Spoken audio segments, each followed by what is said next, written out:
Bapak Ibu sekalian, jamaah salat zuhur yang insyaallah akan kita lakukan yang dimuliakan Allah.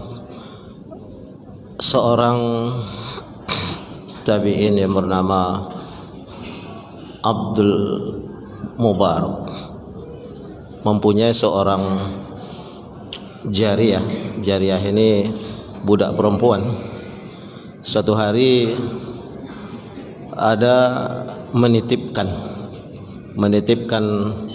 pesan, apabila nanti seseorang yang meminta datang ke rumah, di sisi dapur kita itu ada 10 butir telur.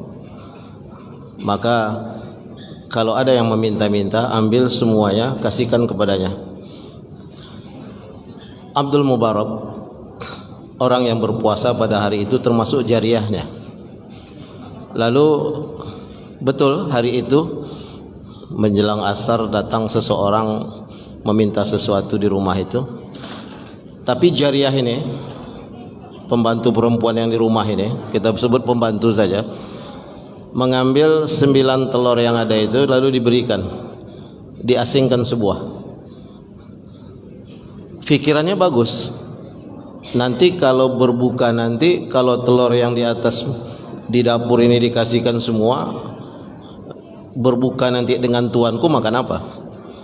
Secara akalnya begitu. Lalu menjelang maghrib, menunggu maghrib agak lama juga, sejam menjelang maghrib, datang seseorang dari kedai lalu mengantarkan 90 butir telur ke rumah itu. Abdul Mubarak bertanya pada jariyahnya, apa yang telah engkau lakukan?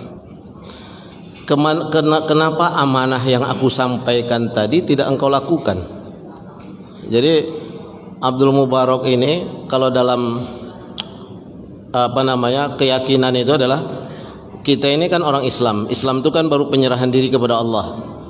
Dengan penyerahan diri kepada Allah itu ada tahapnya adalah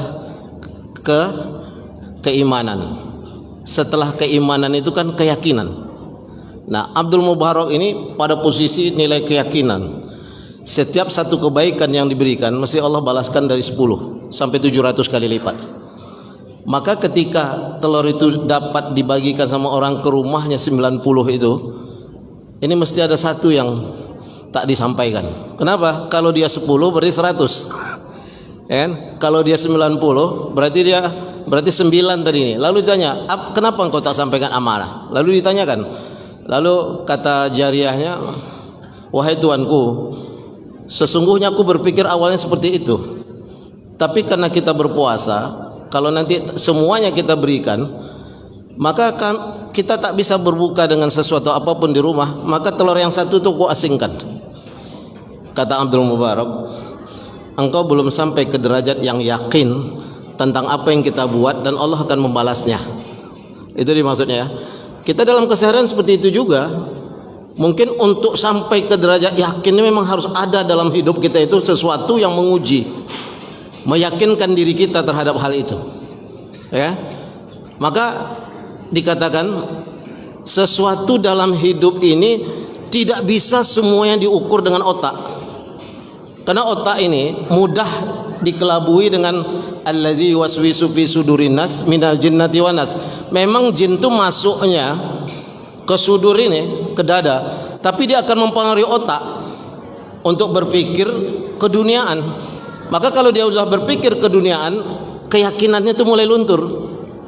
Sekarang kita sholat ini, yakin nggak kita dengan sholat ini untuk membawa kita kepada keselamatan yang akan diberikan oleh Allah?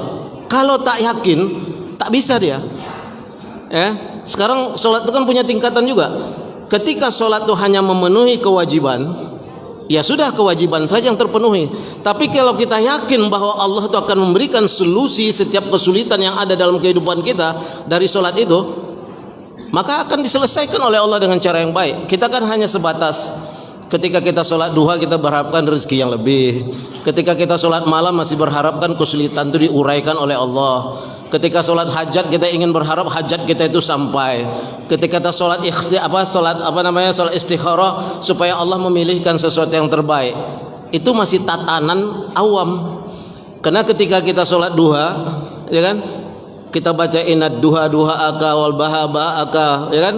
Lalu kita apa kan? Apabila rezeki itu di langit maka turunkan, apabila di tanah lalu naikkan, apabila dia jauh dekatkan, apabila dia haram halalkan, apabila dia, kan itu semua yang kita minta. Tapi kalau sampai ke nilai keyakinan itu, Allah memberi atau tidak memberi, kewajiban tetap kita jalankan, dan itu lebih luas. Makanya dikatakan Al-Wahhab. Ketika Allah menyatakan dirinya Al-Wahhab, itu anugerah. Kalau Al-Mu'ti itu hanya memberi biasa. Tapi kalau anugerah, seluruh hidup kita dulu anugerahi oleh Allah. Makanya kita berdoa, Rabbana hablana. Kita tidak mengatakan sesuatu yang lain. Ya Allah, anugerahkan bagiku pasangan yang baik dan anak-anak keturunan yang enak dipandang mata dan menyejukkan hati. Kan qurrata ayun itu kan itu dikatakan. Tapi kenapa kita kalimatnya hablana? Hablana itu anugerah. Anugerah itu menyeluruh. Jadi kita tidak meminta satu-satu, anugerahkan. Dan rezeki yang terbesar itu adalah keluarga yang soleh dan solihah, anak yang soleh, anak yang patuh kepada orang tua, bermanfaat untuk agama, negara dan bangsa ini. Kan itu yang terpenting. Kalau rezeki yang lain ini kan mudah. Maksudnya mau apa yang kita sebut jabatan, selesai. Mau kita sebut dengan kekuasaan, selesai. Mau kita sebut dengan harta, sebentar saja selesai itu. Semakin kita kurangi, semakin bergetar hati ini, berkurang. Manusia kan seperti itu. Makanya tadi inti kisah kita ini, harus ada keyakinan di dalam hidup kita. Jangan meminta kepada sesama makhluk. Maksudnya meminta bantu seharian oke, tapi meyakinkan diri kita bahwa makhluk ini yang menolong kita supaya kita bisa begini, tak bisa. Karena itu akan tertipu dengan akal. Maka Abdul Mubarak tadi, berikan semuanya, maka Allah akan memberikan yang lebih dari itu. Satu kisah lagi. Seseorang dalam satu keluarga sedang makan, ya, makan malam, berempat beranak. Lalu pintu diketok, kata suaminya, coba lihat siapa yang di luar. Kata istrinya, suamiku, di luar itu ada 4 beranak, pakaian lusuh, sepertinya lemah, sudah berapa hari tak makan. Lalu dia meminta makanan di rumah itu cuma untuk berempat, itulah yang makan malam itu. Lalu apa kata suaminya? Kita sepakatilah, pagi tadi kita makan, siang tadi kita makan, bungkus saja semua ini makan malam ini, kasih kepada orang itu. Ini kisah-kisah di zaman khilafah. Kasihkan, dikasihlah. Waktu mengasih itu alhamdulillah selesai. Tapi berjalannya waktu, anak mulai menangis kan, lapar, ya. Suami istri ini pun mulai terasa lapar. Ini nggak mungkin kita tidur dalam keadaan lapar. Lalu kata istrinya, suamiku, apa yang mau kita buat? Suami ini pun tidak tahu mana yang baca, mana berbuat. Tapi kena yakin dengan Allah, ya sudah, aku keluar. Karena ada kalimat yang dijelaskan ini, harrik fataharrak, bergeraklah. Fa inna fil harakati barakah. Sesungguhnya dalam bergerak itu ada berkah. Bergerak. Tapi karena udah jam malam, ditengok tetangga udah tutup, kemana mau bisa minta? Tapi dia yakin, ya Allah nih. Masuk masjid, duduk di mihrab, menangis, minta sama Allah. Karena Allah yang bisa mengeluarkan solusi ini dari kelaparan ini. Di sisi lain, petinggi kota itu merasa gelisah, tak bisa tidur. Lalu bilang sama istrinya, aku tak bisa tidur. Kayaknya ada kezaliman yang aku buat. Aku ingin menebus dosa ini, aku ingin bersedekah makanan dan aku ingin bersedekah uang. Tolong bungkuskan makanan yang paling lezat di dapur itu, bawa, kasih sama aku, bungkuskan, bawa kepada pembantu, dibawanya pembantu 1 orang, lalu dibawa uang di dalam kain. Biasanya kan dulu dengan uang dirham itu kan di kain. Naik kuda, dia pegang kendali kuda itu, tapi dia minta sama Allah, ya Allah, aku tak akan mengarahkan kuda ini. Tapi di mana dia berhenti, di situ aku akan bersedekah. Berjalan kuda ini. Dalam hatinya kan ini berhenti di muka rumah orang miskin, berhenti di depan masjid tadi, yang mana orang tadi menangis. Berhenti. Dia heran, apa yang ada di masjid? Orang tak ada sholat tengah malam begini, jam-jam 11-an gitu ya, jam 11 sampai jam 12. Lalu turun dia karena janjinya itu tadi, masuk ke masjid, dia dengar orang menangis, sedang meminta. Lalu setelah itu dia panggil, saudaraku, apa yang menyebabkan engkau menangis? Aku memohon pada Allah. Dia katakan, panggilnya apanya itu, pembantunya, sini, kasihkan makanan kepada orang ini, kasihkan uang dirham tadi. Menangislah berdua berpelukan. Lalu terakhir apa kalimat si penguasa negeri itu, dia katakan, wali negeri itu, kalau engkau masih merasakan hal yang semikian, ini alamatku, ini namaku, ini alamatku, dan pergilah, aku akan membantu. Apa jawaban orang ini? Aku tak akan meminta kepada sesama makhluk. Hari ini Allah yang membukakan hatimu untuk memberikan sesuatu kepadaku, karena aku hanya meminta kepada Allah. Esok kalau aku masih mengalami hal demikian, mungkin orang lain lagi yang dibukakan oleh Allah hatinya untuk memberikan kepadaku. Maksudnya kita tidak meminta kepada makhluk itu tadi, jangan terlalu yakin bahwa makhluk itu bisa menolong kita.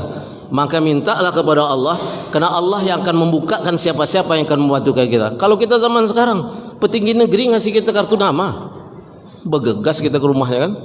Kenapa dia bisa begitu? Karena nilai keyakinan setelah Islam, iman, yakin dengan keberadaan Allah itu. Itulah yang kita selalu katakan, Allahumma la mani lima a'taita wa la muti lima manata wa la raddan lima qadaita wa la yanfa'u zal jaddi minkal jadd. Itu pegang itu.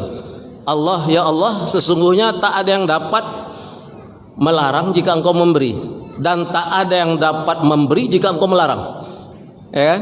Lalu dikatakan tak ada yang tak ada, la rad dan lima qadaita, tak ada yang dapat menolak jika keputusanmu itu telah engkau putuskan. Persoalan takdir.